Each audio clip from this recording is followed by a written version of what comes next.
Yeah, that's great. Keith, I just wanted to say, unfortunately, I've got a meeting at 11, so I will have to go then. But I've got to travel to it. So what I'll do, I'll put you on my phone, but I won't have my camera on if that's okay. So at least I can hear what's going on. So I'm really sorry about that. No, not at all. Not at all. Thanks for the warning. I'm going to go through this at normal speed anyway, Rachel. I'm not going to rush it. And you can come back to it as and when you want. Right. Excuse me. Let's share screens a bit. No, not that one. That one. Hopefully that's come out. Just give us a thumbs up if you can see that all right now. Okay, thank you very much. Brilliant. Let's swap me around. Did you know on Zoom, by the way, you can actually swap the tiles around, so that I don't need to see myself so much, but I can swap the tiles around so that everyone else is right next to the camera lens, so I can be looking at everyone in their eyes, so to speak. Did you know that? I always mess about with it and fail. Very sensible. There we go. Alrighty. Okay, right. Let's whiz on. And again, you've got something to shout. Want a challenge? You've discovered something new? Please do let me know all about it. Right, okay, so last week we talked about pursuit strategies, and I did kind of front that up. Sometimes the most abstract of what we're talking about, because it's very specific to the sort of pursuit, the endeavor that you're going after. But in a snapshot, the key question to ask is it worth it? Do we want to win this? And if we do, let's go all in and let's win it. Let's not go after this kind of half-heartedly. Who needs to say yes? And often that's the key question to ask internally if you're going to go after a new piece of business or a new market sector. Who needs to say yes internally to, I don't know, release some budget maybe to develop some resources or whatever it happens to be? Who could say no in the customer? Well, actually internally as well. But the context of that was in the customer. Who could say no and be powerful enough for it to mean no? Because a lot of people would say, they're in authority, they can say yes. But that, for me, that's not the real measure of authority. That's the that's interesting, but a lot of people can only say yes because they can't get in the way and they can't really influence. So the only thing they can say is yes. Whereas if someone can say no, and bring it all to a shuddering halt, that's the most powerful person, or one of the most powerful people in the account. And it takes a bit of experience to know how to uncover that. Okay, and then we talked about champions. Who's a supporter of your solution? And the reason where the context is going to be different for everyone, but always reminded of a particular. I only know this as a third party, by the way. I wasn't directly involved, but there was a deal that went on 3-4 years ago, Rachel, with the University of York and FERA, the Food and Environmental Research Agency. Is that what it says? Anyway, it's the food agency.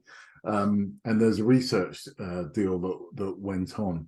And there are a number of champions within FERA and within the University of York, and there are a number of detractors. There are a number of people in FERA that wanted to go with Newcastle University as it happened, and actually I think they did a bit of each in the end. But otherwise, it was all going to go with Newcastle. So it's really important to understand who your detractors are, who those people are, who can say no to you getting a deal, and they are kind of out there. Hope is not a strategy, so we can all be hopeful, and the only eternal purveyors of hope are politicians, because that's what they strive for. But hope in itself, not a strategy. You've got to have a strategy to get you to win. And the Lancastrian saying, which I heard when I was over in Lancaster, hope doth butter no parsnips. So you can't, you know, I really like that way of thinking about it. Okay, right, there you go. Brilliant. So best practice, negotiating close. Now this is the only one that's is really two sessions in one, because the rest of the parts of the process, if you like, are individual and you can focus on those. But often you move from negotiate straight into close and back again, lots of toing and froing, you might sort of interpret that as. So I've tried to deal with them both as one. That's what I'm trying to do there. Okay, right. Now, Daryl, last week you mentioned that some of the slides were blank. And and hopefully you got the slides within the last hour or so. Some of them will also be, oh, blimey, if you haven't, don't know where they're gone, but I sent them out. No, I've been on a call, Keith, so I haven't looked at anything. The reason I do that is because I don't send them out with all the notes to encourage debate. I don't want to bias necessarily what you think as a result of me putting on you know, certain parts. Remember, negotiating to win. I'll Yeah, but I was unable to associate the conversation to the slide. Oh, okay. So because that's you even didn't more share fun. the slides last week, really, during the discussion. Right. So and unfortunately, I dashed off after the meeting. So when I come to try and match my notes to the slides, there was a bit of a mismatch going on. Okay. All right. So is that your fault or my fault? Didn't say it was anybody's fault. Oh, Life's not about okay. fault, is it? Okay. See, isn't it interesting? I think there's a health and safety aspect to doing stuff on Zoom. So you can't escalate into a fight. Anyway, so I learned a really cool phrase last week, and actually it came out, I can't remember which university it came out of, but it's called disinhibition. Disinhibition. And there's one guy that I've done business with who I find quite intimidating to be in the presence of. He's an Arsenal fan, and that may be something to do with it. But he's a big guy. He's quite gregarious, got booming voice. It's almost like Brian Blessed without a beard. And I find him quite intimidating to be in the same room as. It's good fun. He's genuinely a good guy, but he's just got big personality.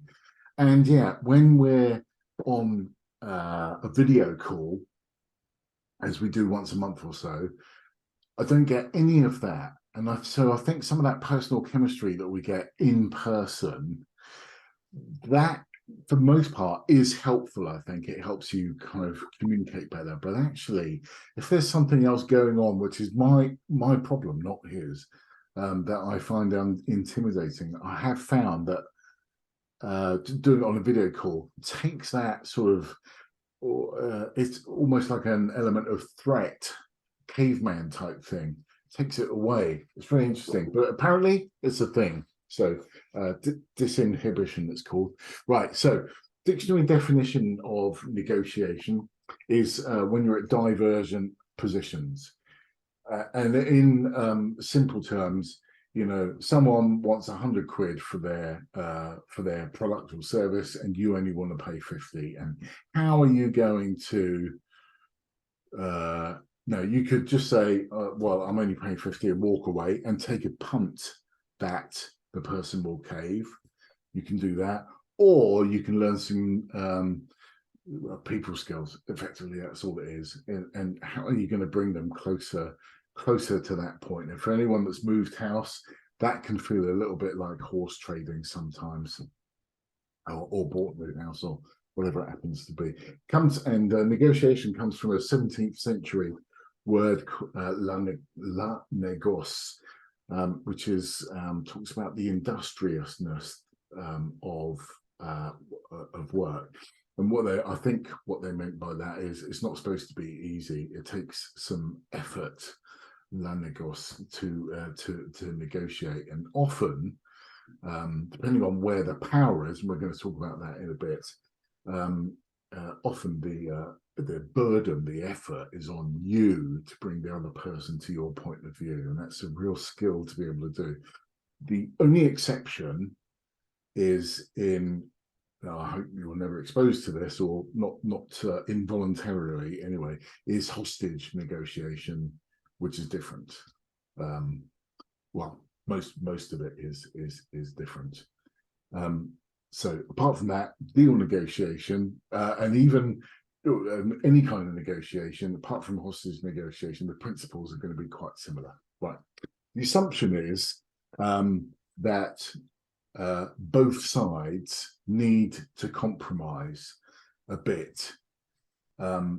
Someone with their head in the sand, and for anyone that's got children asking for ice creams, and if you've been through that negotiation with children, or a niece or a nephew or something like that, that's a really interesting. There needs to be a bit of compromise. I want a double cornetto, or I want nuts and sauce, and no, you can't have nuts and sauce, and all of that. That can feel a little bit like a bit of a one-way conversation sometimes, but it implies that there's a bit of give and take on both sides.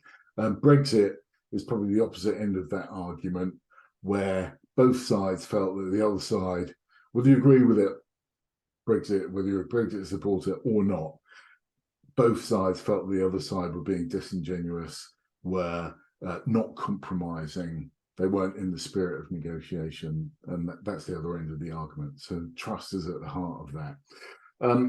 So rule number one, of course, is there's one thing worse than no business. It is bad business. So don't negotiate bad deals. That sounds bleeding obvious, but actually you can get caught up in negotiating and lose sight of what it was you were trying to achieve in the first place. So watch out for that. Excuse me.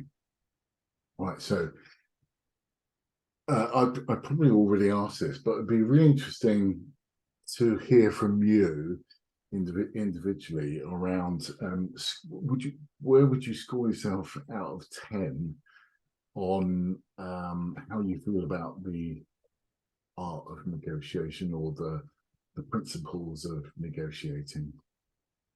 What would you say? 7. 7. Okay, so that's pretty solid.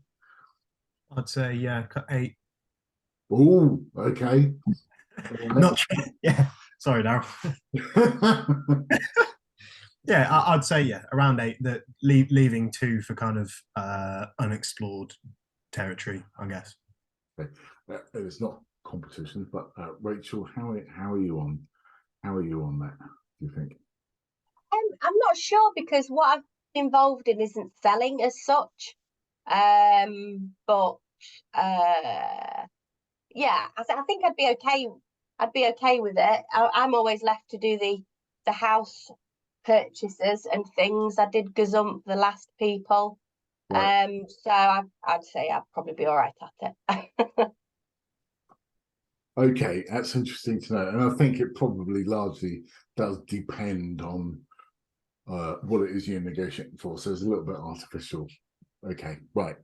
So let's say now I think this is a nice car.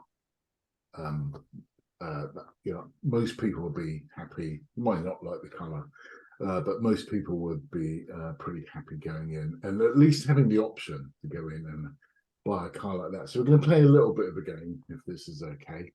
So this is the price may actually have gone up, because the car market has been a bit bizarre over the last year, 18 months, for anyone that's been involved in purchasing a car. So anyway, let's just say a couple of years old. If you saw that car with about 13,000 miles on the clock, 225,000, that would be a pretty good, and it was on Auto Trader. And I don't know if you've seen that, but it has a dial and it says good deal. It was in the green and it said good deal, but I didn't know how to cut and paste that and put it on here. But anyway, trust me, that's what it said. So let's just say that we're feeling bullish on this car. We want to go in and we want to make we know it's already a good deal because Auto Trader says so. But we're going to go in and we're going to make an offer, and the offer is going to be 180.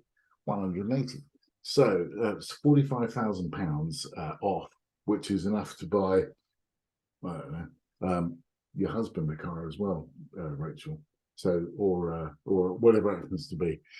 So now that we already know that's a good deal at 225, but we're going to offer 180 just to see what happens. What happens, Medwin, if the salesman goes, tell you what, I'll take it. Thanks, Medwin. We'll take 180. What's going through your mind? What do you think? Instantly, I'll be like, oh, crap. Because if they've just accepted it like that and it's on for 225, I'd be thinking maybe they're expecting 145. So, yeah. Yeah. Yeah, you'd think you could have got it for cheaper, wouldn't you? Yeah. Yeah, you would. Daryl, anything? No, I wouldn't say anything different to what's already been said.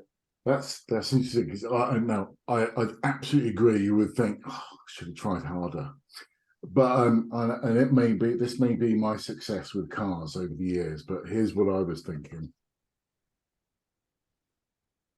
what's wrong? What's wrong with it?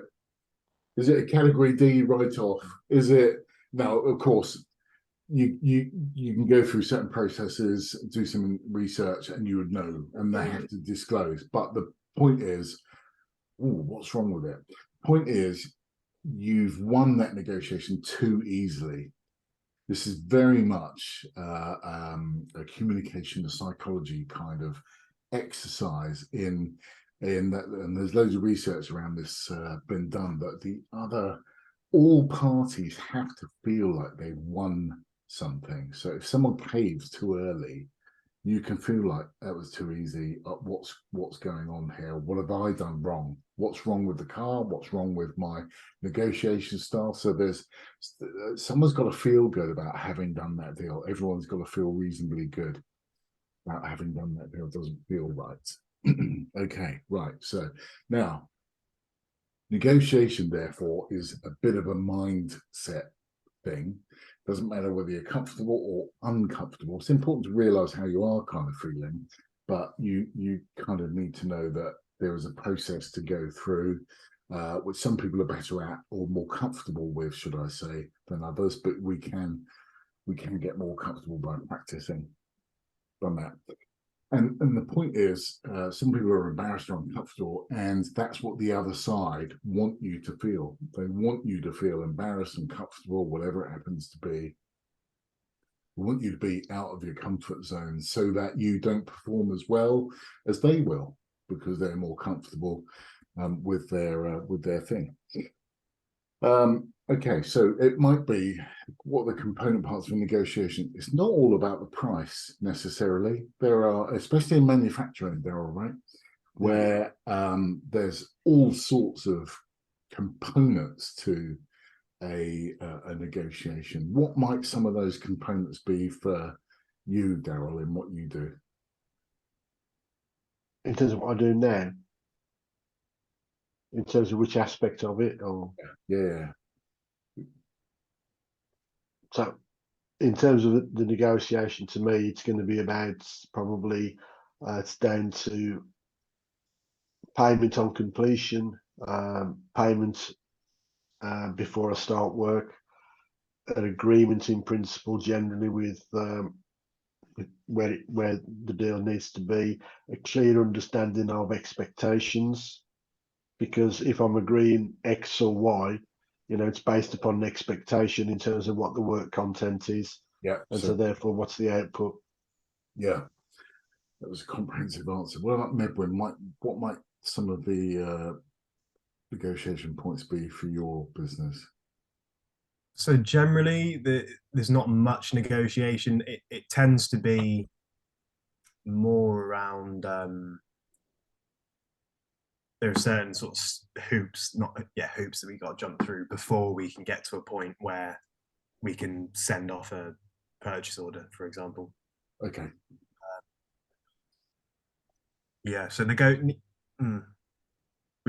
we have set prices. We have had to negotiate because we've had sort of set prices previously, which have been reflected over, let's say, 3 years, and then COVID's happened, Ukraine's happened, the price of everything's gone through the roof. So we've had to up our prices. So there have been certain customers that we have that were kind of with us from the beginning, where we might have said, okay, look, you've been with us for 3 years.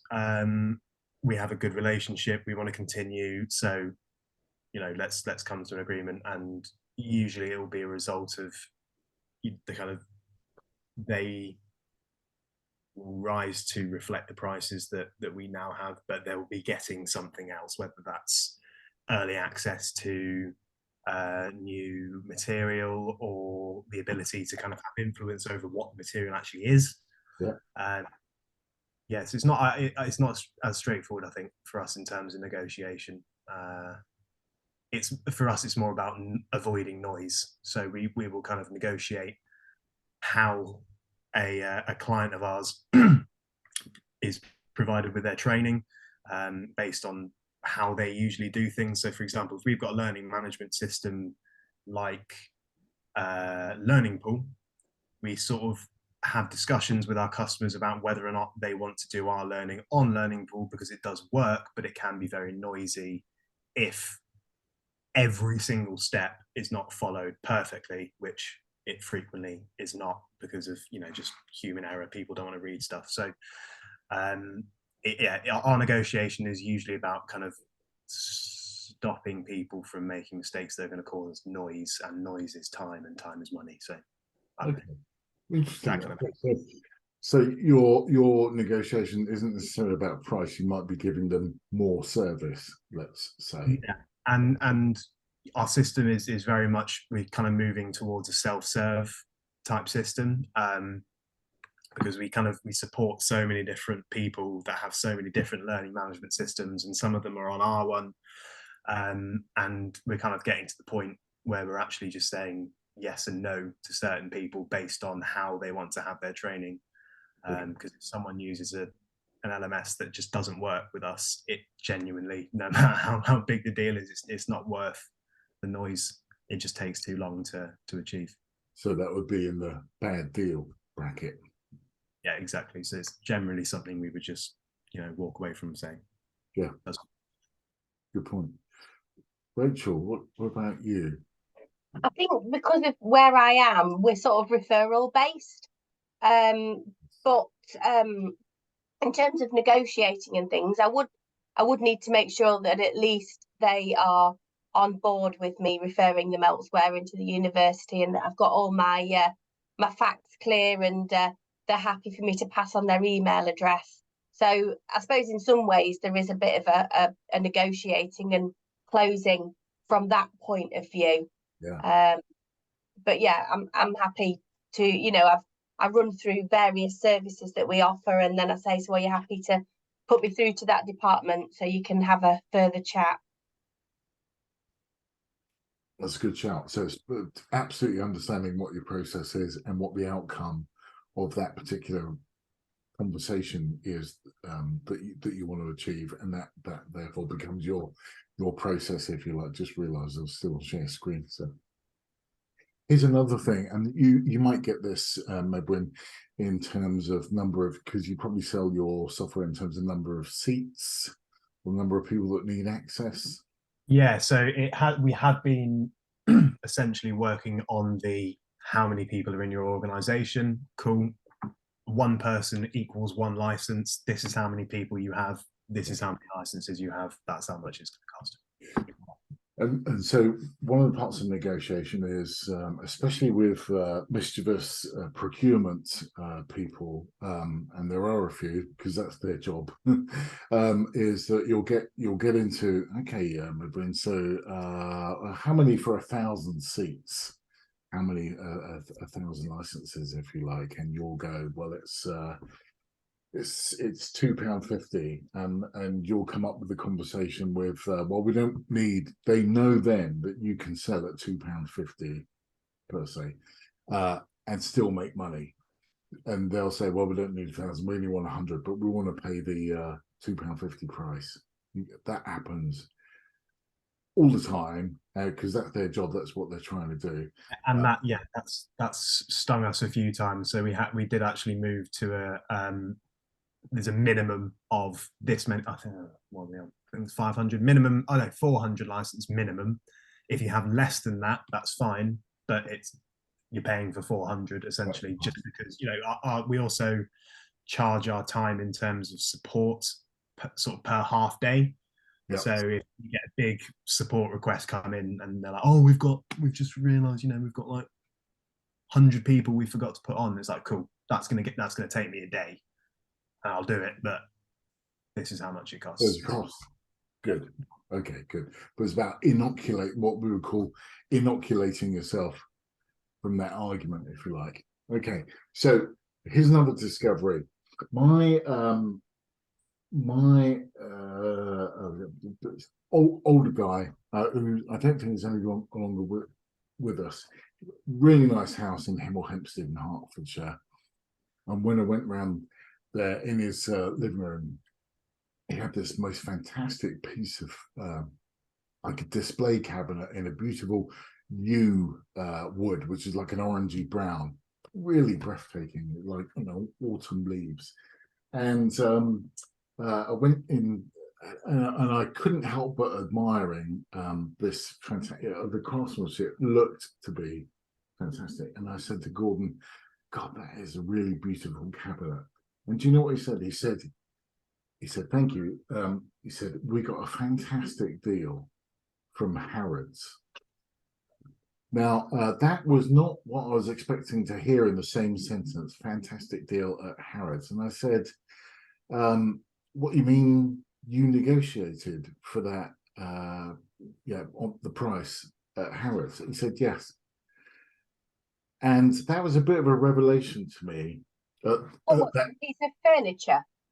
For a piece of furniture.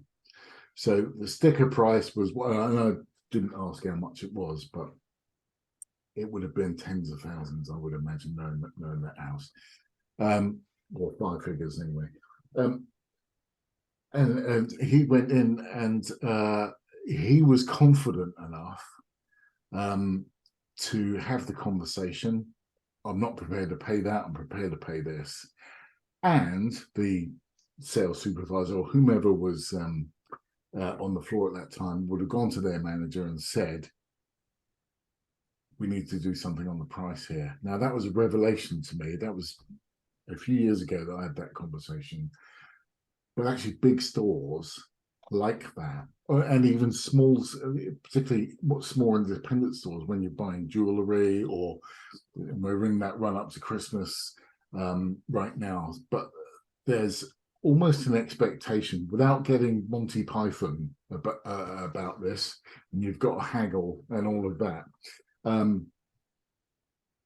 They are comfortable negotiating on price. It's not unreasonable to enter into that conversation. Now, most people don't, because there are other people around and it's embarrassing and we're very British and they're uncomfortable and all of that. And that's kind of what they're depending on. But I'm just letting you know that you can do that. And that was a surprise to me. So negotiation is almost expected. And I think that's because they deal with lots and lots of different cultures and the Yorkshire culture is one where, I don't know about you, but I can't stand paying full price for anything. It's just some in your nature to go, I can't pay that, I've got to pay this. Whereas when I was in Surrey, it was almost as though the badge of honor was on the other side, and I didn't want to admit that I couldn't afford something, so I insisted on paying full price for everything, which gives you a sort of sense of where I came from. Whereas the badge of honor in Yorkshire, and I think it should be for all of us, is the badge of honor is, I can't afford that, but I can afford this. So, and that's a mindset difference. So it's really interesting. So be aware of that. Okay, so I believe, especially when it's your own money, you've got a right, you've almost got a responsibility to test the price. And that's what procurement people do for a living.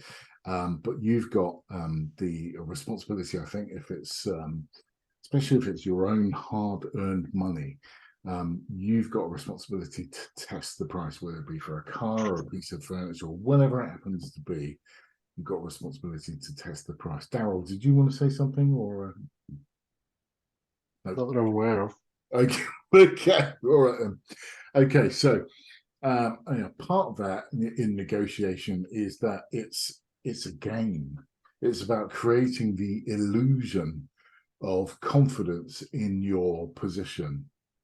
Now, whether you're selling or whether you're buying, we can buy it at this price and this is the right price, or if you're selling, we're selling it at this price and this is the right price because of.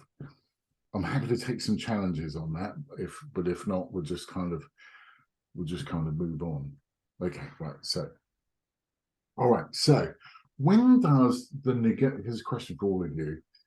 When does the negotiation process start? Do you think? It depends on how the negotiation is taking place. If it's in person, as soon as you set eyes on the other person. If it's over Zoom, it's a bit more difficult. But I think as soon as you start talking, it's like, like I said at the start, this whole first impressions within 7 seconds thing, you can start trying to read someone and piece together everything you need as soon as they walk through the door, as soon as you start looking at them and start speaking to them. And I think a lot of people who are very good at kind of bulldozing, like I don't like a bulldozy style salesman, but I think the reason they do so well is that they just flatten everyone straight off the bat, and it's like, this is how it's going to be. I have the power. Now you speak. That's a really good observation. And if you only need to, if that's a very transactional form of selling, and you might associate that style of selling with buying a second-hand car or double glazing or something like that, it is very or NEC, pick a scene out of the Wolf of Wall Street, and that's the kind of selling culture, if you like. But I'll bet not many people go back and buy something again from that person, because it's a pretty brutal experience to go through. So I think we are, but we're talking about a much more sort of, it's not even genteel, it's just a much more professional standard of sales that we're talking about here.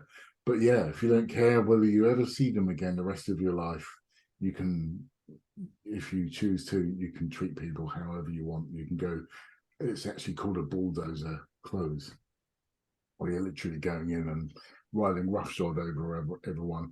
I know people who practice that. It's not for me at all. It just doesn't feel authentic. All right, so I think, going back to your question, when just negotiation is the negotiations part of it, it can be at any stage from concept. If you're developing a product or whatever, or you're developing a service, you're actually having that thought process in terms of your pricing strategy. And so in terms of by the time you actually get to meet or greet or whatever, you know the answers, etc. Going back to Mr. Bulldozer, then it becomes personal choice. If you've got no choice, then probably he's going to get the sale. But in that case, he didn't need to be so obnoxious. But if you have got a choice, then if somebody tried that, I think with me, it'd be, okay, see ya, bye, I'll go and find something else. that's right. And that would be very, very quick. I would have to really sort of take a breath. Yep. And that's the kind of high risk, high stakes, that's the game that is being played. So I think half of the game is recognizing what are the rules, what's going on here, and are you dictating the rules? I use the word dictate provocatively, because I think negotiation is about cooperation. Because it's changing their stance, and part of that is that if it is something that you are interested in, and if straight away you don't like dealing with that person, then really I think you have a professional responsibility of telling them that you're not happy. Yeah. So it's up to them. Yeah. You know, we can start again, but if you carry on like this, you're wasting your time and my time. Yeah. Yeah. And that takes confidence and courage, if I would say so, to have that kind of conversation. Now, you just we're about 3 or 4 slides ahead of where I was going to be, but you have brought this up now. And so here's something which, and I'm sorry, Rachel, I don't mean to single you out necessarily, but I just want to touch on this and see how everyone else feels about it. Maybe it's just me. I had a great relationship with my mother. But I have noticed, because Tracy told me, my wife told me, that when I'm trying to negotiate, there's something about a woman negotiating with a man, and it's particularly that dynamic where you can feel you can get the upper hand by coming across as, you mustn't do that. That sort of motherly power, if you like. It got brought to my attention by Tracy, and I can't remember, we might have been negotiating the rent when we first moved to York. I think this was it. We were negotiating the rental on the property, and she came almost like telling me off for wanting to buy an ice cream or wanting to go out and buy an ice cream. But there was a really interesting dynamic, and I thought, blimey, I've just been owned. But that is a dynamic that's really interesting, and not to be underestimated as well. So if you're in a position where that dynamic, this whole motherly thing, is a really interesting one to explore. And I don't know the science behind it, but I do know it was real, and to be aware of it. Anyway, is that like as in you were doing? I'm confused. What's the in terms of like, it's like who's the guy, who's the woman? In this instance, I was the guy, and the woman that was showing us around a property, okay, so, yeah, was doing the selling. It happened to be a rental as opposed to a sale, but it was a sale process, and I got put into my place. I think that's the words I'm looking for. Got put into my place. And that somehow unconsciously got to, it must have been my 4-year-old self, where my mother had been telling me off for misbehaving, trying to negotiate a deal with this woman, having the temerity, if you like, to audacity to try and negotiate a deal. And she put me in my place. I think she said something like, "I'm sorry, but this is going to go to whoever just made the point about, we're not negotiating on this, because this is going to go probably for higher than the asking price." But I got put in my place. That was a really interesting dynamic to see me cave, which is not normally my style. I might have over-egged that, but I hope you get the principle that sometimes negotiating is about power or perceived power. It's a hard one. It's a bit of an abstract, but just be aware of it anyway. So I think negotiation goes on at the very early start of a relationship, even possibly before you've met, when they're understanding your brand on social media, how your company, how your organization is portrayed in the market. You have certain almost like a negotiation or a brand equity, that you stand for something, and that like Harrods, most people wouldn't know that you can go in and negotiate with Harrods, and they kind of depend on that. That's why they have this fantastic, well, maybe not fantastic reputation, but they have this particular reputation that is maybe intimidating to 99% of the people that walk through the door. Wouldn't dream of negotiating because they didn't know it was possible. And so that negotiation process has started even before people walk through the door. You're laughing at me, Daryl Edwards.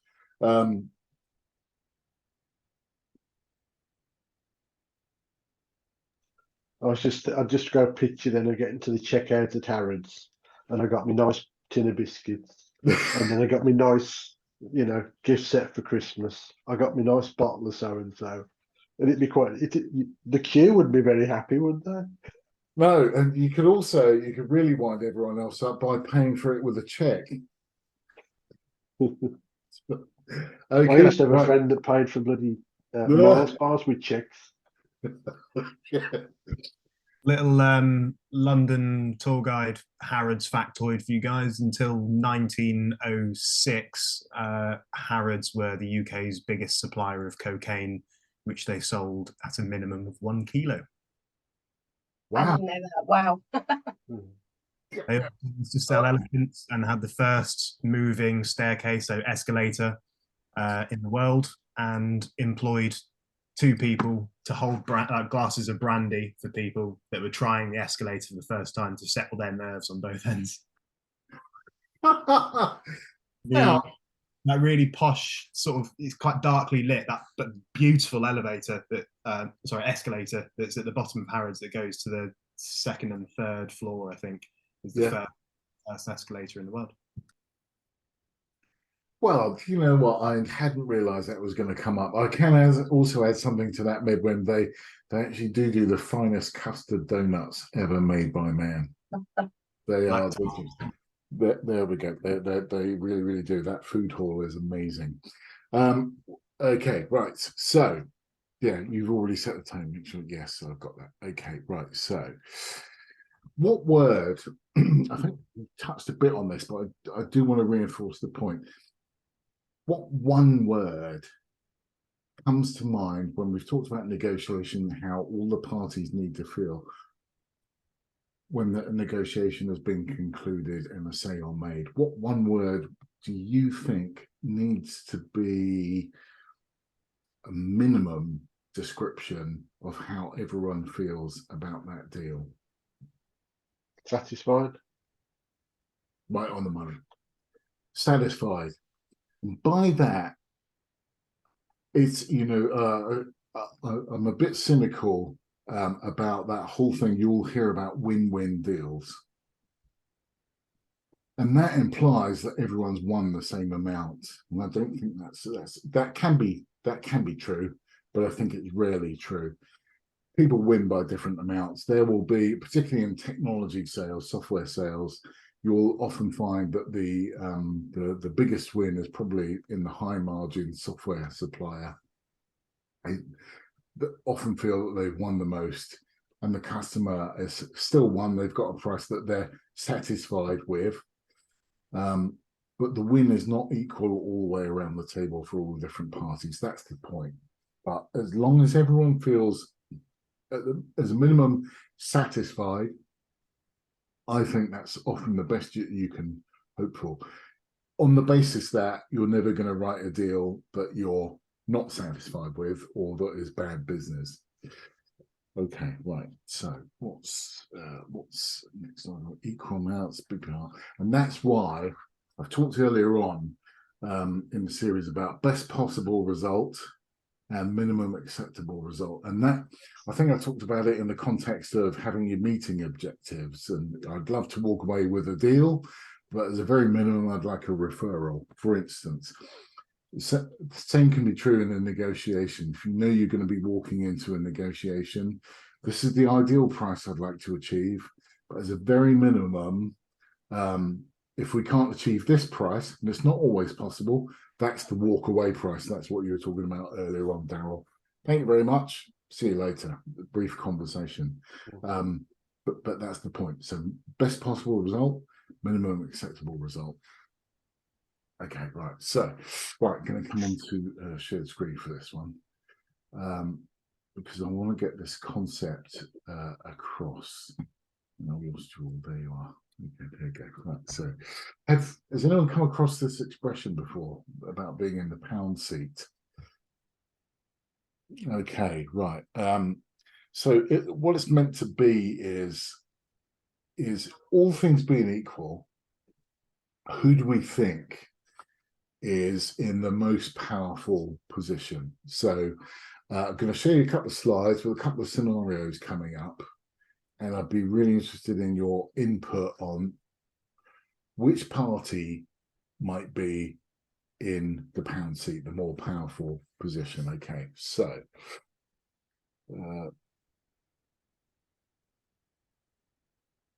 again, so this is an undiscovered or recently discovered painting in the last 5 years by Leonardo da Vinci, and it's a picture of Salvatore Mundi, I think the name is, recently discovered in somebody's attic, and it was recently sold, I think 3 years ago in New York for $450 million, but that was when 450 million was a lot of money. So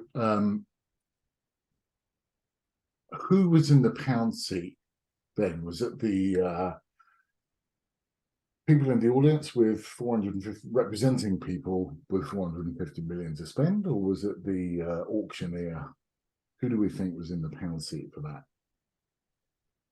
I think, and I might be wrong here, so this is kind of stab in the dark. I feel like with auctions, it changes, and it completely depends on who's in the room, because there are people on this planet that have the power, have the money to turn up to auctions like these and just start throwing their weight around because they fancy it. So obviously I have no idea what happened specifically in this auction, but I think the power dynamic changes once most other people are knocked out of the competition, and it's down to the last sort of 3 people who are willing to lift their paddles and say, this is how much I'll pay.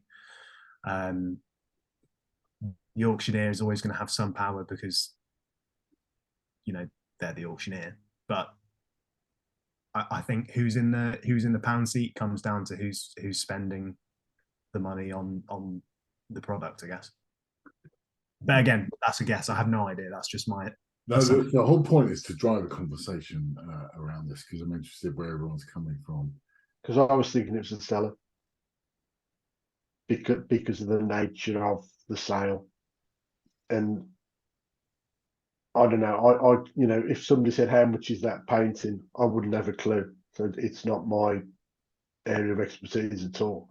Yeah. But in that one, just the fact that it's authenticated Leonardo da Vinci painting that was painted hundreds of years ago of a famous person means that it's going to be unique, it's going to be special. And it's down to, by the time that the auctioneer was standing at the front, all of the verification trial had been done, price expectations would have been agreed, strategy from an auctioneer point of view would have been certainly decided how they're going to go, where they're going to start, how they're going to push it. So that's why I'd say that the seller is the one that's in the pound seat, because it's a bit, if you like, if I'm selling a business, clear thing you do it prior to any negotiation is you sit down with the seller, because it's all about expectations, and certainly it's your role then, in terms of as the seller's agent, in terms of making sure that clearly you do the best that you can, but before you even get to the stage of having the discussion with the buyer or supporting the seller with the buyer, you've made it clear what your personal expectations are to the seller. So I think in this particular case, if I'm in the situation, I'm telling the seller it's worth a fortune, it's worth between 300 and 500 million. If we choose the right strategy, given my experience, that painting is going to sell for over 400 million. And that's the reason you come to us, because this is what we specialize in. Good. Rachel, anything to add to that? It's a really weird one, because I wasn't expecting you to show something like that, but you kind of think the person that's in the pound seat really is the one that's made the sale, so therefore the auctioneer. But then what's the, like, I can't think of the word of it, what's the emotional value of that piece of artwork? Like, you know, there could be somebody sat there who is absolutely desperate for that piece of artwork for whatever reason, and then all of a sudden it's shifted to the people in the room who also want to get their hands on that piece of artwork as well. So it's a bit of a weird one, really. Thank you. That's it's meant to be that way. And actually, you've uncovered something which is interesting, because power, the pound seat, is a contextual thing. See, it may, if the price doesn't get, there's normally a reserve price for something like this. And so if that reserve price isn't met, then it doesn't get sold. But the auction house, whoever it is at the time, Sotheby's, whatever, they wouldn't have done their job properly. That would be a huge loss on their part, a loss of face, if they've not even managed to get the reserve. So there'd be loads of stories, there'd be myths and all kinds of provenance stories coming out about this picture. It's coming for sale. It's not going to be a surprise to anyone that is coming in for sale. Everyone's going to go to New York. It was sold in New York. They're going to be going to. My point is, and you've talked about this, is that there can be power in the room between the buyers, the people sat out in the audience, and whoever's dialing in for that. And that's frankly just could be about dollars or money, because there's not much science going on in there. But the power is in, I think, on balance, the auctioneer. They because there's only one. It's got what an economist would call scarcity value. There's only one. So it's not like, don't worry, there'll be another one next week or something like that. This is it. If you want the one, then you know, this is it. One time only. It comes to market every 50 years. You know, if you don't get it now, you're gonna have to wait an awful long time. And it's that kind of dynamic that's going on. Okay, brilliant. So we used a different form of words, but actually we got there. I think the power on balance does lie with the auctioneer at the time the gavel comes down. Okay. Have I said anything controversial then? Maybe I know you had a slightly different point of view, but actually you touched on power in terms of the buyers in there. And that was I mean, obviously, yeah. I mean, that was kind of, it was a stab in the dark, but it's good. I'm writing all this down. Every day's a school day. Well, and for me too, let me tell you. Okay, so, but that was interesting, the power. Now, I haven't got slides about this also, but if anyone remembers COP26 last year, do you remember where they were in Glasgow, where they were just about to announce a deal on the reduction of power stations, around coal-fired power stations around the world? I don't know if you remember. And then I can't remember what nation it was, but literally seconds before Alex Sharma, who was the minister in charge at the time, was about to announce this historic deal. I mean, talk about changing the world. Somebody came up to Alex, said, I cannot agree that wording now. So the compelling event was that, I think it was 11 a.m. on the Friday morning, the end of that week, they're going to make this great big announcement. So they're all lined up, and Alex Sharma went up on stage, and he was literally seconds away from making this speech. Some ambassador or whomever it was from the country concerned came up and said, no, we're not going to agree that wording. We will only support this wording, and put the minister, Alex Sharma, in an impossible position. So even so, they were all of a sudden, they took control of that negotiation. And Alex Sharma was actually picked. He was in tears as he was making the announcement, because somebody, I think, had misused that power. And so can you imagine the amount of trust that was broken? Then it could be very, very hard. So they got their way, but at what cost did they get the way? So that was a bit of an abstract one, but and this can happen, not necessarily with such life-changing stuff as, you know, global carbon emissions, but it happens all the time that people will come up and they'll try and get one last bite at the cherry. Anyway, okay, right. So There you go, Monday. What about this one? Who's in the pound seat hero under? Very relevant to York. This is Richard III. And if you remember, what did he say? He said, my horse, a kingdom for a horse, my horse. Okay, Battle of Bosworth. He got knocked off his horse in the opposition's half of the field, to mix my metaphors there, and he was about to die, and he would have given his entire kingdom for a horse so he could jump on it and escape and live to fight another day. Now, if he'd have offered, he wouldn't have offered that deal the previous day because there was no need. Oh, that's interesting. Rachel, you coming in again? Yeah, I'm going to have to leave from this Oh, of course device. you are. So Sorry. is that all right? Of course it is. Yeah. No, that's right. Thank you. I'll see Look, everyone later. You take care. Bye. So, again, an abstract one maybe, but Richard III. The day before, he wouldn't have given that deal. On this day, with all of these sort of conditions, market dynamics, if you like, that are going on, I need to overpay.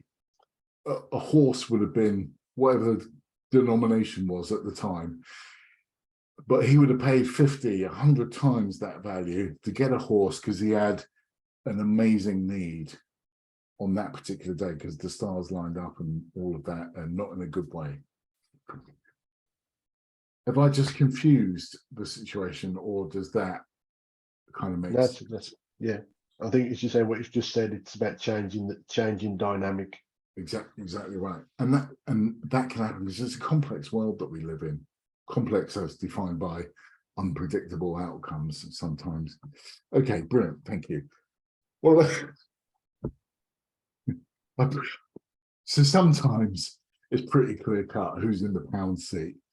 And it may well be. Now, Medwin, you're not married or anything like that, but I can assure you, Mrs. Roselle is in the pound seat when it comes to negotiating. We couldn't get a cleaner during lockdown, but we weren't allowed to have cleaning. So that was my negotiation, and I lived to fight another day. So yeah, Jasmine, my fiance, we kind of just I know it sounds really kind of backwards and almost sexist, but agreed a long time ago. We've got pink jobs and blue jobs.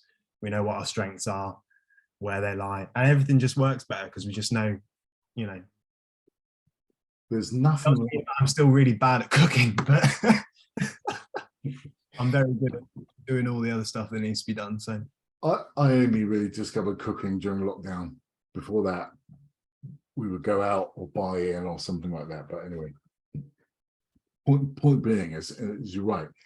Even that, in terms of negotiating the real life, the complexities of managing relationships, and after all, having a spouse or a fiance or a significant other, that is a relationship still. It's a personal relationship rather than a business relationship, but the dynamics of relationships still hold true. It's about a negotiation. It's about a compromise, because if without wishing to be intrusive, maybe not Daryl for that matter, or Rachel if you're listening, it's about give and take. It's about compromise, and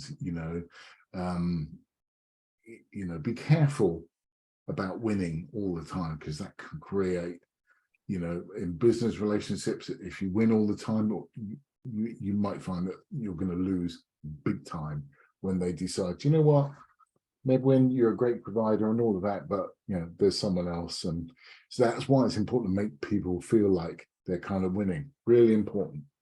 Okay, so yeah, your products or service, we've done that one. Okay, so bless you. So remember, we started off. We're in session number 6 today, but we started off at value proposition, at telling your story in 60 seconds, and all the component parts of that. So if you've got the preferred value proposition, you've sold that, you've positioned your product or service effectively, that puts you in a really, really strong position against your competition, because everything has a context. Know everything about the client's needs. In webinar number 4, i.e. two masterclasses ago, we talked about listening, talked about understanding what the customer really wants to buy. So you've got the great value proposition, you've really qualified the opportunity, all the conditions are there that you're in pole position, you're in the pound seat relative to your competition. Like those buying that painting and the people with the money that are going to buy that painting, to be in the pound seat, you're probably going to have the most money, or be prepared to pay the most money. If you know everything about the client's requirement, and it's not just what they want to buy, but how they want to buy and all the complexities that go with that, and you've got the right value proposition because you've been listening properly and processing and digesting that information, you are in the pound seat. Excuse me. And the confidence part of that, it can come with experience, but actually, you know, there's no confidence like having been to public school. Unless you fail to take into account your stakeholders, which is why we're on our 3rd chancellor in 90 days or wherever it happens to be, because they didn't talk to anyone. Not a party's political statement by any stretch of the imagination, it's just facts. So anyway, so you know your particular value in that particular deal. Richard III, he had to offer his entire kingdom on that particular day to get a horse. No one was buying on that particular day, and he was found under a car park in Leicester. That's an ignominious end to anyone, I'm sure. But anyway, there it is. And have being in the pound seat is have the support of the right people in the deal. And we kind of talked about that on Pursuit last week. Best possible result, minimum acceptable result. Okay, right now. How are we doing? Are we okay to keep going, or do you want to take a quick break for a drink? Or yeah, quickly. I just need to run to the loo. Yeah, sure. It is 39. Come back at 44, 45. Okay, brilliant. Thank you.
Oops.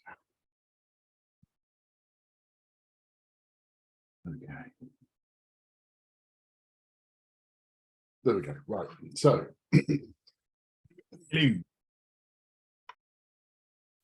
Rachel, hope you're with us. And you're not going to see this on screen, but if you're in black and white, it's behind the blue, or whatever the phrase is. Okay, right. So, are we on shared screen? We are. Okay, good. Okay, so another major negotiation is on buying a property, actually, in this case, but the same could apply for buying a service, buying a house, buying a business, whatever it happens to be. So this is a worked example of something I went through a couple of years ago, where we had I was the executor of an estate, and we had to go through a probate. For anyone's had the misfortune to go through that, my commiserations, but that can be like pulling teeth sometimes.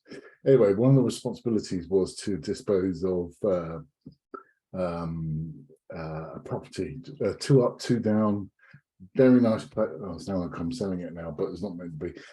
Anyway, it was a nice place. It was in a suburb of London, and we had to sell. And as an executor, you have certain responsibilities.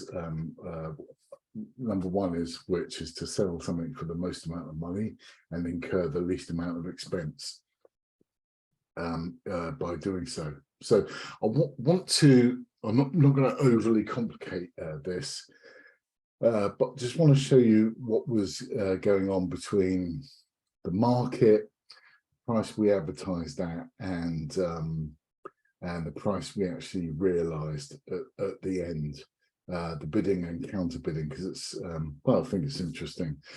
Feel free to jump in at any time if you want to challenge. If you'd have done something differently, feel free to sort of come in. So the background to this was that transacting a property. There was so we put it up for sale at 350, knowing that there was an externally identical property 3 doors away, same side of the road, for 25,000 less, at 325. But we felt this had all the original features, the place that we were selling, those lovely fireplaces that you see, cornicing up in the corners up by the ceiling, had all of those sorts of things. So we kind of felt that was really really attractive. The other place had been almost gutted, knocked through, didn't have the fireplaces, it was modernized or whatever, and just didn't have the what an estate agent would call the character sort of features, the original features of the property. So, and we felt therefore we could start off in a more with a premium price. Okay. Oh, and there's COVID going on, by the way. So I think this was September. No, it was around October. So almost 3 years to the day. So it was around October 2019 that this was going on. So just before sort of COVID. Excuse me. But COVID was actually known because there was some stuff going on in Wuhan that we had heard about. So, but it was over there. So that's what was going on in the world, if you like. So we put it on 350, as I just mentioned. Number of viewings after 4 weeks, 0. And so we asked the estate agent. So the point there is all that thing about original features. That was just what was important to us. Why would anyone not be interested in original features? That end of the market, because even though 325,000 pounds sounds like a lot of money, and it is, in London it's first time buyer territory, and it may even be like that up here in York and in the West Midlands as well. But anyway, it's first time buyer territory, and they care more about space because they're probably starting a family or something like that. That's what their priorities are, buying criteria, if you like. So you talked to Medwin earlier on about every day is a school day, as it is always for me as well. So that was, so the value was in the eye of the beholder, if you like. I wasn't the beholder, the market was the beholder.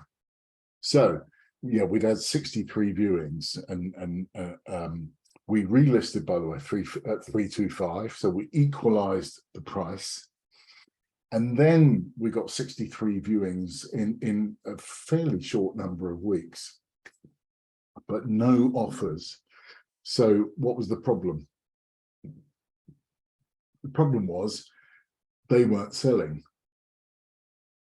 So we just had to have a word with the estate agent at the time to say, yeah, this is not a competition for a number of viewings. They were taking unqualified people through just for the sake of, well, we had 10 viewings. That's not the metric. The only metric that matters is getting an offer. So I'd rather have 1 viewing per week on somebody that's qualified than 10. So that's, we talk about lead and lag KPIs. I know, Daryl, we might have mentioned this before.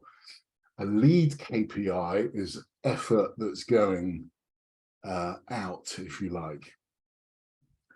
A lead KPI in this instance would have been the estate agency that said we had 10 viewings last week, and that's sort of interesting in terms of activity. They probably know for every 10 viewings they get 1 offer. There's probably a metric in the estate agency that says that. There's probably a metric in your businesses, respective businesses, that every inbound inquiry you get leads to, for every 10 inbound inquiries you get 3 deals that come out of that, 3 orders that come out of that. It's important to have those KPIs and measure those KPIs to see where the health of your business, I guess. But that was the point. They were unqualified, so we told them, we gave them a bit of an update. Finally, they get an offer. The offer, as you can see all the way over to the left, is 277,000.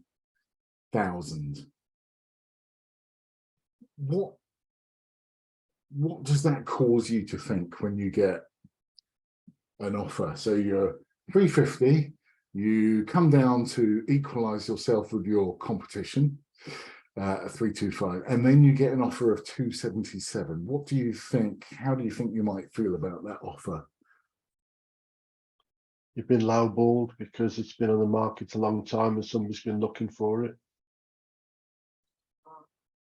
Yep, that could be part of it.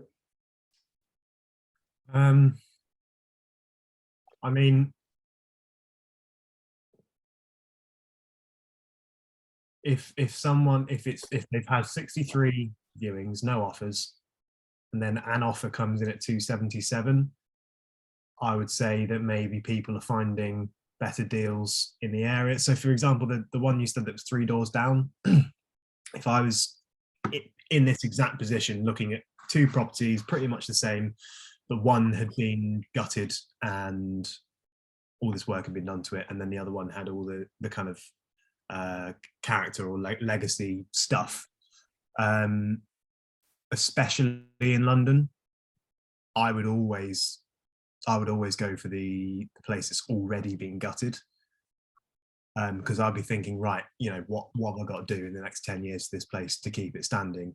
Yeah. And if I'm looking at this period of time where they're both at 325, for example, and I've got pretty much an identical property, but one's already been gutted and the work has already been put in, I wouldn't be offering 325 for an identical place that hasn't had any of that work doing. So I think 277 it implies to me, at least, that they're expecting that there's going to be 50 grand's worth of work that needs to go into it.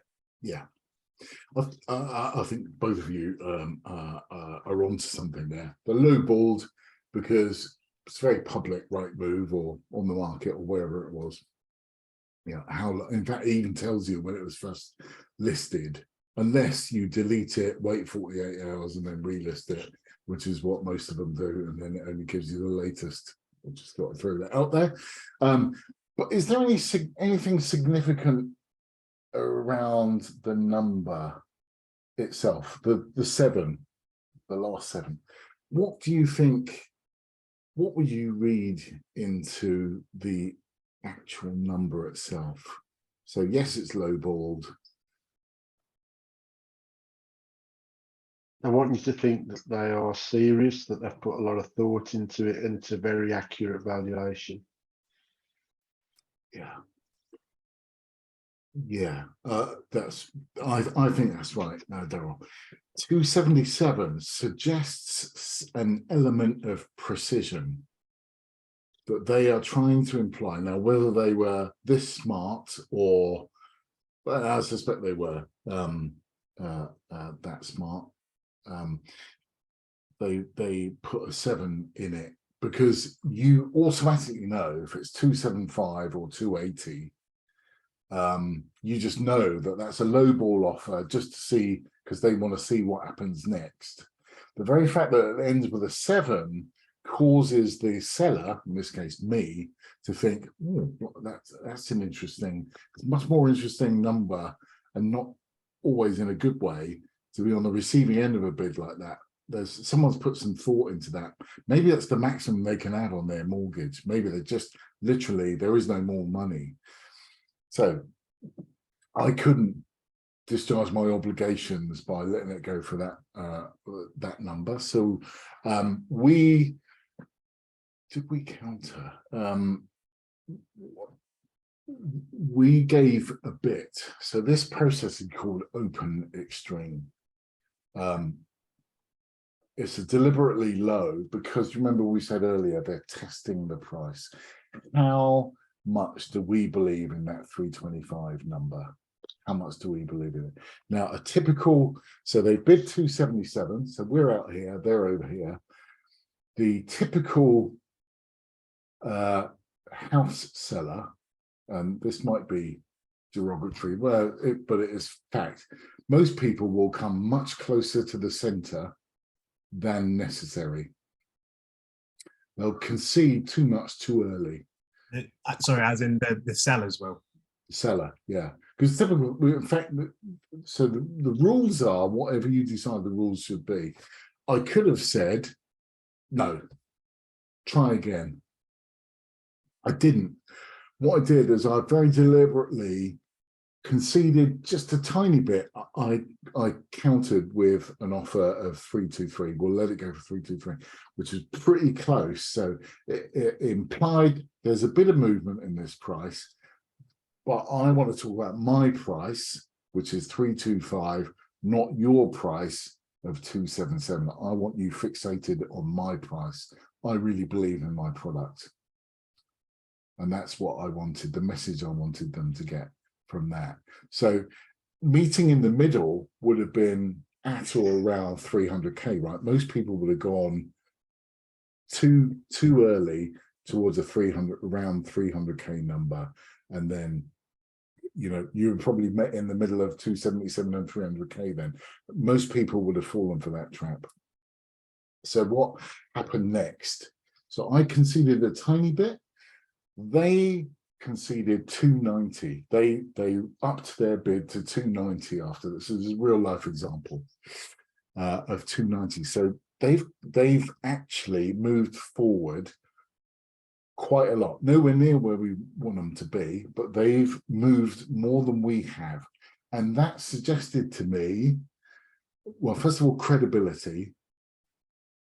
They were observing the rules of the game. And I'm happy to be challenged if anyone would have done it. What was the market telling you? So what was the market information? So apart from the house 3 doors down, you've got all of this information. You've got an estate agent that's obviously sold you in terms of their capabilities and knowledge of the market. Well, it was very hard to say what the market, because it's so now it's hard to predict as the future, as they would say. So the COVID thing was in there for a reason, in that we knew that China was locking down, and I've been involved in a global pandemic before, so I recognize those dynamics. About 10 years before, where we had the Asian bird flu, I think H1N1 it's called, virus, SARS virus. It happened about 10 years before, and we did lock down. So I could see what was happening again, and also Christmas and New Year was coming up, which is a really emotional time, certainly in the property business. And we wanted to get this thing done by Christmas, so I wanted to give a bit. So they were some of the other market dynamics that were going on, that were going to happen anyway. Christmas, I'm not going to stop Christmas happening. Whether you believe in Christmas or not, these people with a different faith, so Christmas wouldn't have been big on their agenda, but culturally we were all there. So that's why I felt that they were serious about making a purchase, and everyone gets they don't want to pay more than they really have to. So they came in with they moved much more than we did, and that's my point, and that gave me the signal that an appetite, they're prepared to spend more money. So I came back, and you could argue I conceded too much. I should have gone 321 or whatever it happens to be, but I wanted to recognize their movement by suggesting, okay, we'll make it 310. We closed at 310. So I think we achieved the so what around all of that is that I think we got 10 to 20k than we would have otherwise done. So it was a pretty good payday for just a few hours of intellectual rigor, if you like, around a strategy. And the strategy was to keep talking about our number, not their number. So remind me what's tips? I keep forgetting tips. Yeah, tips is trends, implications, possibilities, solutions.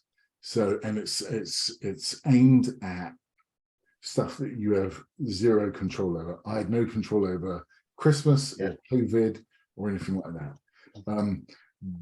But I just, nobody wants this hanging over their neck over Christmas time. So we wanted to get it offered and surveyed and all of those things. I think it completed end of January. But anyway, we closed it out at 310, went through pretty smoothly. And because they'd had to fight for it, we didn't just cave like the Bentley conversation earlier on. They had to fight for it. They felt like they got a good deal. the beneficiaries, I wasn't a beneficiary, but the beneficiaries of the property felt like they'd got the best part, i.e. I'd done a good job for them. And the estate agency, well, I did their selling for them, but anyway, they got their commission. So I was mindful of those things going on in the market that could have potentially disrupted or knocked the deal off track. So I wanted to close it out earlier, hence moving further towards 310, perhaps earlier than I might have otherwise done. If we'd have been in the middle of May or something like that, and there was no real compelling event, I might have tried to play the game a bit longer. But because of Christmas and New Year and distractions and family and all those things, I wanted to close it out anyway. So, so the point now. Okay, right. Shall I move on? Yes, I'm Yeah. going to take that as yes. Okay, right. So let me just take a drink of water. Excuse me. Okay, so here's the tip. I don't know if you've ever come across this, Daryl or Medwin, where whether by design or whether just by chance, you feel bullied or harassed in a negotiation type conversation. I actually have a interesting story. It's the one time it's happened has actually been me bullying and harassing out of necessity. Okay, all right. Housing thing. So when I last year I was teaching in Devon, teaching drama and music in secondary schools, and Jasmine and I made the decision that we're going to go traveling in February 2023. So we're like, right, we need to save more money. We need to go back to London. And she went back to her old job as a live-in nanny. I managed to find a job selling wine and cheese in Borough Market, which is pretty cool. Yeah. But I couldn't find anywhere to live. So I was having to commute from my friend's house. I was staying in my friend's parents' spare room in Crawley, and I was having to commute in to London Bridge, which is, it's like £90. It's just absolutely ridiculous, Yeah. So I had moved into that spare room 2 weeks before starting this job, and it took me 3 weeks to find somewhere. And those first 2 weeks I had house viewings every day, majority of which were with the same company, SP Property, which just has the monopoly at the moment on South London spare rooms. And I had gone to maybe 10 different viewings, each of which had at least 15 people viewing each bedroom, and it got to the point where the flat that I ended up getting, I turned up first for the viewing and then noticed that there was a massive queue of other people. So I just hung back and I just was like, no, after you, I've got time, after you, I need to make a phone call, blah, blah, blah. And literally, I was like, I'm going to be homeless. Like, I can't stay in my friend's house much longer. They had someone else coming to stay with them for a while. I was like, I need to find somewhere to live. And every time I find somewhere, it's been swept under my feet before I can even get there. So I said to the guys, like, listen, look at me in the eye. We're making a deal right now. I am taking this room. I cannot be homeless. That is not going to happen to me. We're making an agreement now. I will give you the deposit tomorrow. I will sign everything that needs to be signed. I'll get on it, but I'm taking this room. And I just didn't give him a chance to say no. I was like, I can't afford to do this anymore. I can't afford to keep commuting in from Crawley. I need to be here. It's happening. Let's go. And it felt horrible having to do it because he actually looked really upset. He'd, after these 2 weeks, got to know me quite well and what I was looking for. And I like to think I'm a relatively nice person, but I was pushed to the edge, and I was like, I'm going to have to pull out the big guns on this one. And it did work. So I understand why there are so many salesmen that kind of take on this bulldozer technique, because going back to the British culture thing, it works. But it was grim, and I don't really want to do it again. But yeah, so I have been in that situation, but I've actually been on the providing end of the bullying rather than the receiving end. Yeah. Yeah. Somebody once told me better to be the fuck all than the fucky.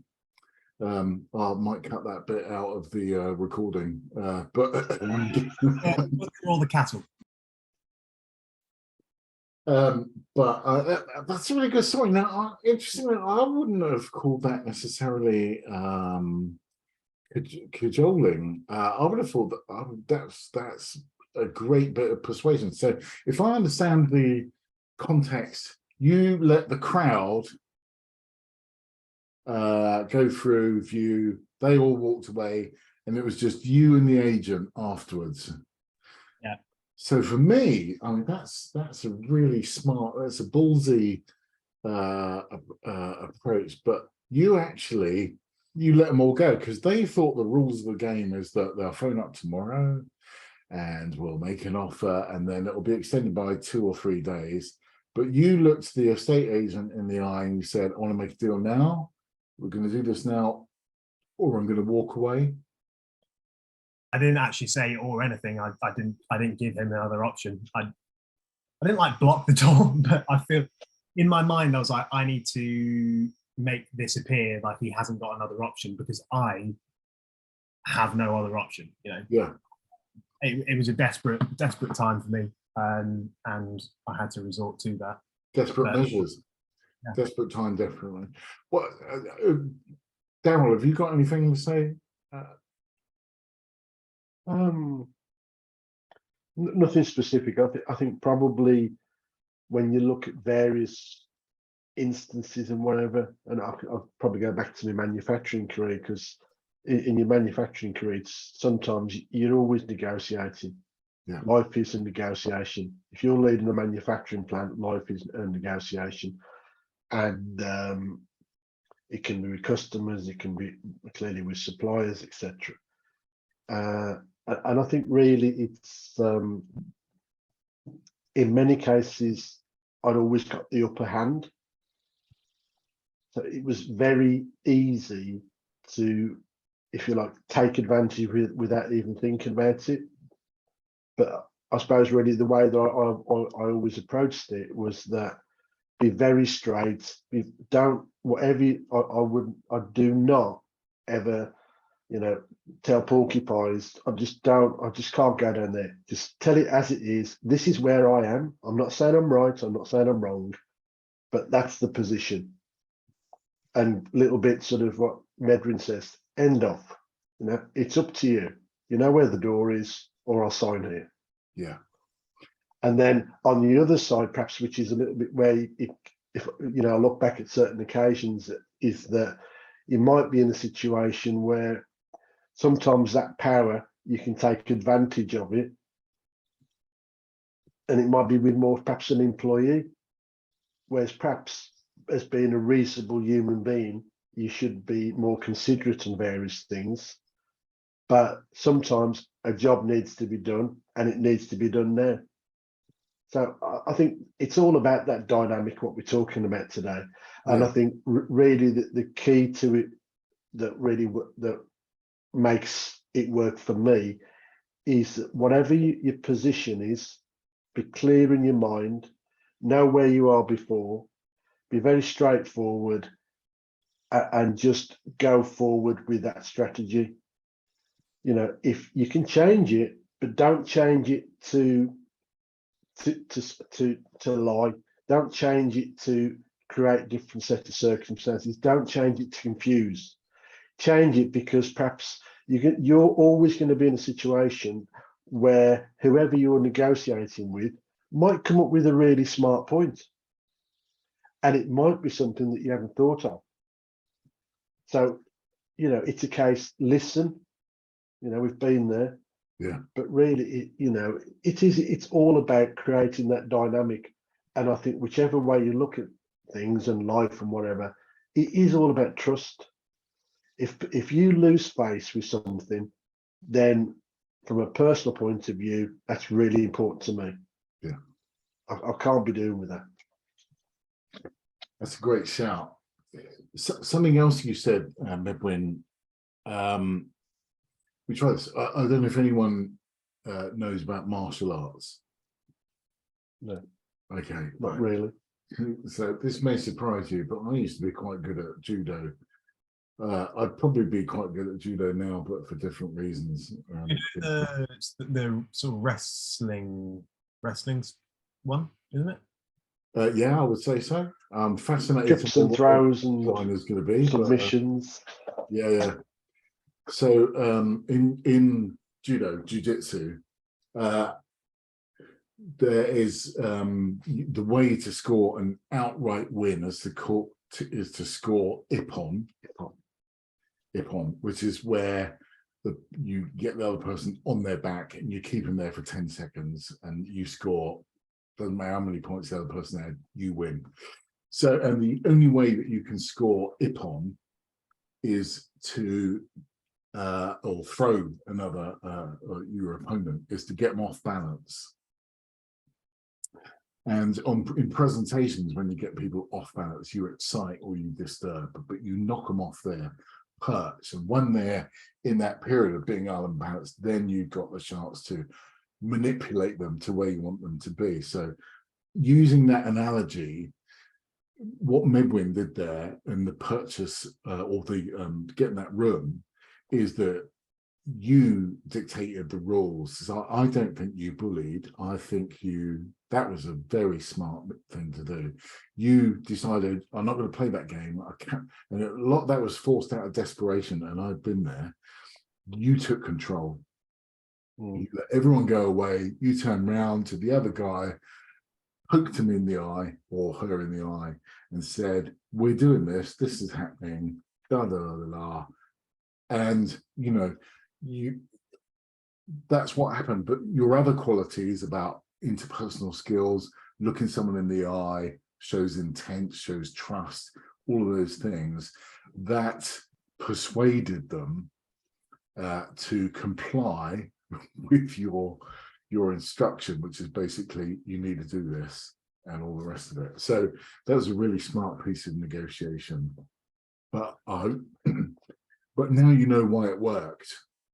And I don't think it was bullying. I don't see, or maybe my bar is just lower. For I don't know. I might be feeling like it's bullying because I've never had to do that before, and it felt quite aggressive. So maybe and it's something I've always known that my strengths, just in general, come from my ability to communicate, and obviously with the kinds of work that I've done, and it's all different types, it's always been around people. And can't actually remember the point again that I was making there. I've always known, sales is something that I feel like I have the potential to be very good at, but I, personally with my own, just how I want to be as a person, I don't want to be a bulldozer. And especially for the sake of just making, I'm not a flashy person. I just need a roof over my head and I want to be happy. It's not all about the biggest deals. It's going to be about balance more than anything for me. And it is, it's that reason that I don't want to pursue a bulldozy technique. And I think that's kind of why that specific situation got to me a bit. Because, you don't get me wrong, I'm happy to go down the Surrey Quays to Decathlon, grab a tent and pitch up in Burgess Park for a few weeks if I need to. But, that it was in a position of desperation, and I kind of, it didn't feel like a lash out, but it didn't come from a place of, I'm going to make a deal. It came from a place of, I need a roof over my head. I'm going to do it. It felt to me like it could have been more bullying, but it's good. It's good to have reassurance that actually maybe that was. I don't think it was. And working on a trading floor in Canary Wharf, I've seen bullying firsthand. That's really unpleasant, and all of that. Anyway, so great story, but you should take great comfort in the way that you went about that. Was clarity, clear what you wanted, and don't forget they They didn't have to take that deal. They could have said no, but they took it because you persuaded. So yeah, good one. Okay, right. So I've got a quick tip if you are. I won't bother going on shared screen, but if you're feeling bullied, harassed, and it will happen, and I felt bullied and harassed before. One of the and this works for on screen or in the same room as well. Is that you've got to, it's called a pattern interrupt. So we've talked before about cold calling someone and doing the pattern interrupt. They'll almost certainly in a meeting, we're going to interrupt the pattern and get their focus. We do the same in a negotiation or in a communication, which is getting you uncomfortable, hot under the collar, whatever it might be. You can break their concentration, break their pattern by saying, do you mind if I loosen my collar? Totally deflection. So it can be one of those things. I'm feeling the heat a little bit. Mind if I loosen my collar? And they're going to say, they're going to have to answer that question, which breaks their pattern. And it might be no, in which case well, it'll be very unusual because we're not in the army here. We're not on parade. So it's a reasonable question.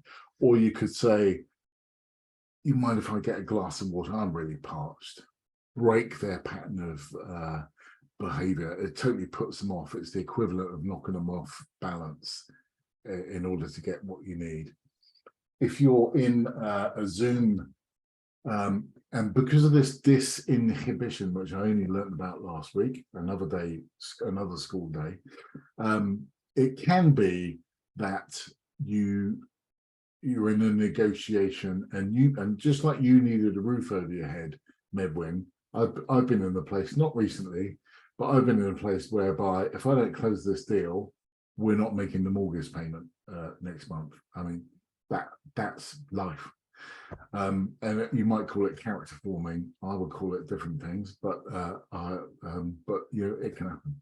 So if you are feeling at all uncomfortable, bullied, harassed, what you can do is the online equivalent of that, which is you can break communication, break eye contact. I'm looking you in the eyes now because I'm looking at that white light with the camera underneath. That's me looking you in the eye. You can break communication. How do you do that? If they ask you a question, which you know, what's your cost price? Have you got any? If they ask you a question from left field, which is an important question, you need to find the answer, but you just can't get your brain into gear to think of the answer. You can just say, "Do you mind if I just take a few seconds to think about that?" You can. So you're breaking their concentration, you're breaking their pattern. You lean back, break eye contact, lean back, so you're disengaging from the screen, looking away. By yourself 5-10 seconds, whatever it happens to be, and then lean back into the conversation, re-engage them, look them in the eyes, and deliver the answer that you want to deliver. That will buy you a few precious seconds, and it could be the difference between getting the deal you want or getting a suboptimal deal. Look, yeah, that's what McKinsey would call it anyway. So glass of water is a great one of regaining control of a conversation, if you like. I do want to go on this. Remember we talked about the Moravian diagram, communications, because selling is communicating. So I just want to show you this. Can anyone remember the percentage of communication that's actually non-verbal, where there are no words spoken? Anyone remember that? Isn't it? Oh shit! I want to say 45. I think Okay. I think it's higher than that. Yeah. I think the verbal was it's 7% the verbal. Exactly. The actual words spoken is 7%. Therefore, 93%, overwhelming majority, is non-verbal. So if somebody says to you, it gives you a price, You don't have to say no. You don't have to say no. What you can do is give them that. Now that is that's what we call a professional flinch. So somebody backs you around the head, you would flinch. And this is the equivalent. You didn't even have to say anything. It's like, you know, a whole mouthful of salt water or something. You just. Well, that's almost like that scene that you showed us from Wolf of Wall Street, where he was like, whoever. I don't think it might not be the scene you showed us, but there's a scene where he's like, the first person to speak loses. So if you're using non-verbal communication, and then so if Keith, we were making a deal and you suggested a price for something, and I went and just didn't say anything, and I just, I feel like human nature kind of dictates that you would be like, oh, okay, and that, Yeah. So I like that. I really like that as a technique, I guess, a professional flinch. I've written that professional down. Flinch.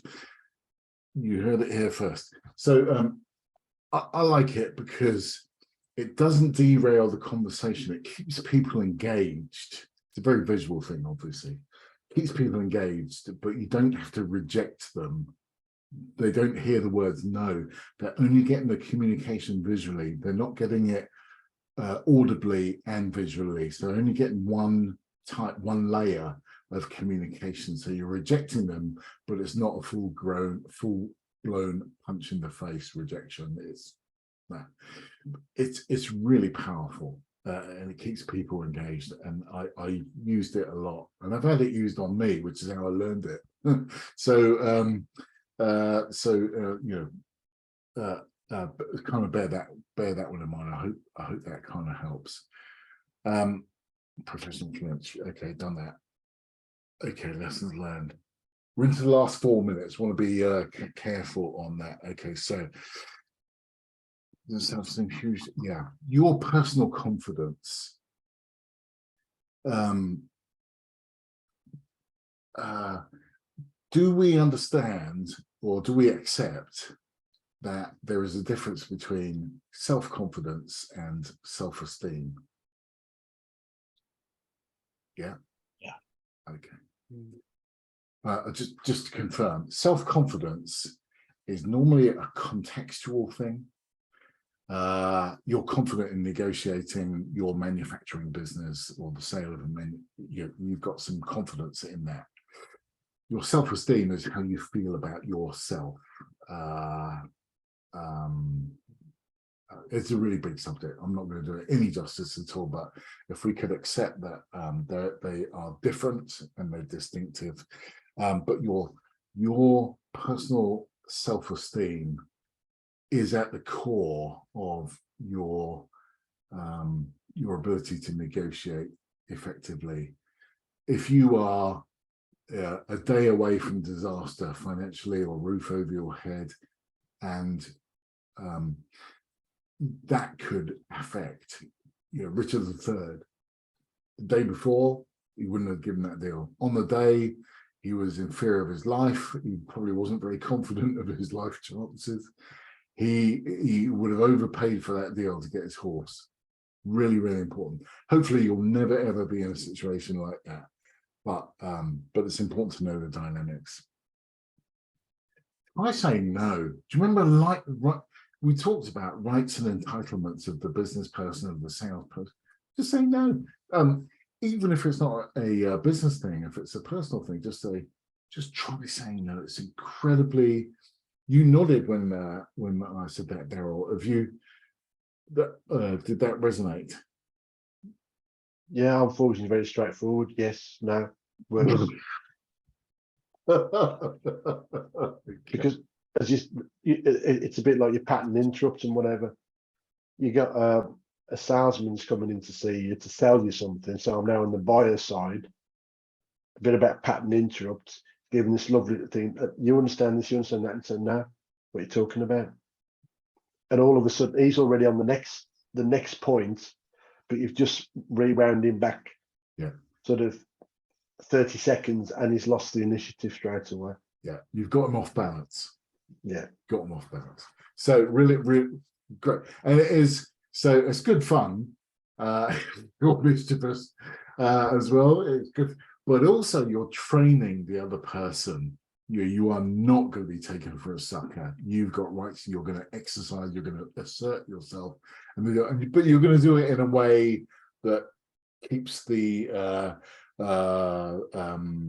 wheels on the wagon, if you like, keeps the negotiation going forward. You're just going to knock them off balance. You're not going to chop their knees off, or whatever the phrase is. Okay, so I am going to wind up now, but if you ever take someone else to a meeting with you, and I'm a simple sales guy, so sometimes when I've been selling something that's complex, I've had to take someone with me.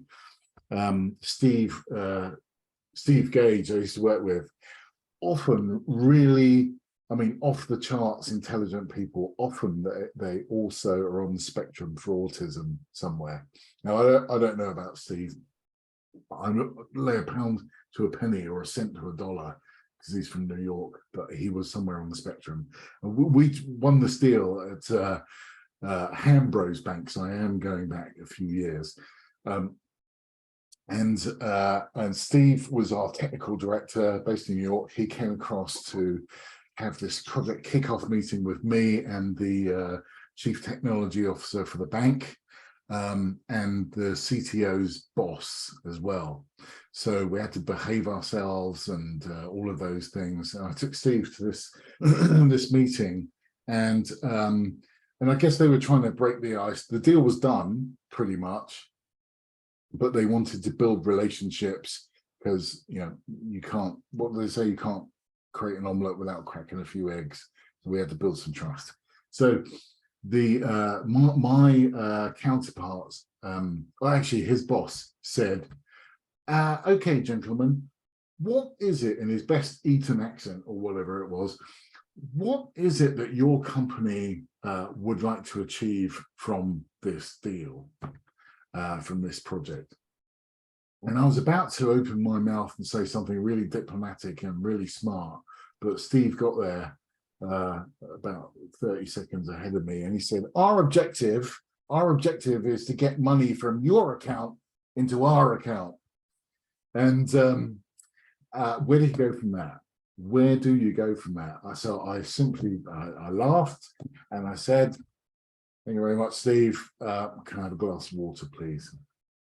Because I needed to interrupt that. And so I've got first-hand experience of just trying to regain control of a conversation when all around they're trying to trip you up. Even sometimes they're even on your side. So look, 1 minute over. Are there any other questions? No. Okay, all right. Jolly good. There's a whole bunch of stuff I didn't get a chance to go through, but I, again, really enjoyed this session. I hope it was of value. I'll get the recording to you.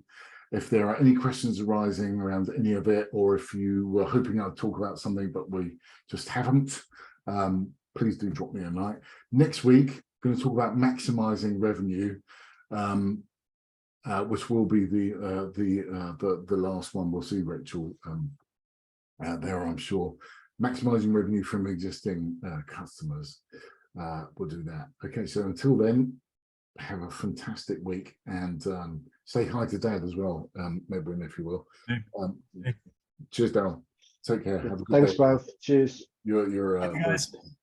take care. Bye.